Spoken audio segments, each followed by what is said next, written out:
একটা ওপেনিং সেরিমনিতে খুব ফেমাস একটা ক্যাট যে কিনা ফেসবুকে অনেক বেশি ঝড় তুলেছে এবং ইউটিউবেও সে সিলভার বাটন পেয়ে গিয়েছে। জি হ্যাঁ, ঠিক ধরেছেন, আমি সিম্বু ক্যাটের কথা বলছি, যে ভীষণ ফেমাস। হয়তো আপনারা সকলেই দেখে থাকবেন। কিন্তু এই সিম্বু একদিন একটা ওপেনিং সেরিমনিতে তার মার সাথে গিয়ে যে কাজটি করেছিল তা কি আপনারা জানেন? এই ফেমাস ক্যাটটিকে অনেক বেশি অ্যাডোরেবল লাগায় একজন ভিজিটর সেখানে তাকে আদর করার জন্য যায় এবং সিম্বু তখন খুব এগ্রেসিভলি তাকে নাকের কাছে গিয়ে খামচে দিয়ে দেয়। এখন আমার প্রশ্ন হচ্ছে, আপনি কি বিড়ালটাকে দোষ দিবেন? না বিড়ালের মাকে দোষ দিবেন? না দোষ দিবেন সেই ভিজিটরটাকে যে কিনা সেই ক্যাটটাকে ধরতে গিয়েছিল? আসসালামু আলাইকুম। আজকে আমি আবারও আছি আপনাদের সাথে, ভ্যাট ডক্টর আরুফা। কথা বলতে এসেছি, যখন এগ্রেসিভ ক্যাটের বিষয় আসে তখন আপনার আসলে কী করবেন? একটা বিড়াল সাধারণত অনেকগুলো কারণে এগ্রেসিভ হতে পারে। যদি যে পরিবেশে তাকে রাখা হয়েছে সেই পরিবেশটা তার পছন্দ না হয়।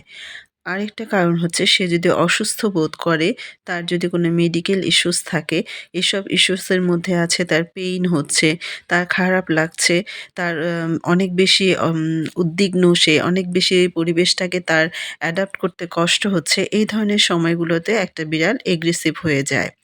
আবার দেখা যায় যে কোনো বিড়াল যারা তার প্যারেন্ট ছাড়া কোনো অপরিচিত মানুষের কাছে খুব বেশি স্বাচ্ছন্দ্য বোধ করে না। অপরিচিত মানুষকে দেখলেই সে তাকে খামচে নেওয়ার চেষ্টা করে।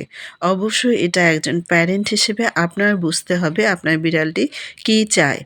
আবার ফেসবুকে আরেকটি পোস্ট দেখলাম, একটা প্যারেন্টকে তার বিড়াল এমনভাবে কামড়ে দিয়েছে যে হাতটাতে ক্ষত হয়ে সেখানে পুঁজ হয়ে গিয়েছে। তিনি ফেসবুকে সেই পোস্ট করেছেন। এখন তিনি কী করবেন সেই পরামর্শ চান। এখন আমার বিষয়টা হচ্ছে, এ ধরনের এগ্রেসিভ ক্যাট অনেকেরই আছে। তবে তাদেরকে হ্যান্ডেল করার পূর্বে আপনার তার মানসিক এবং শারীরিক অবস্থাটা অবশ্যই বুঝে নেবেন।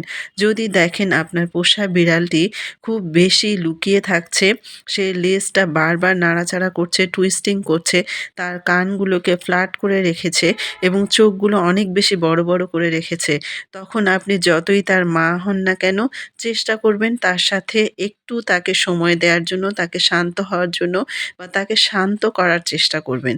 এবং এটা যেভাবে করতে পারেন, তাকে খেলনা দিতে পারেন, তাকে পাজেল দিতে পারেন, সে যে জিনিসটা পছন্দ করে এই ধরনের জিনিসগুলো দিয়ে তাকে শান্ত করতে পারেন।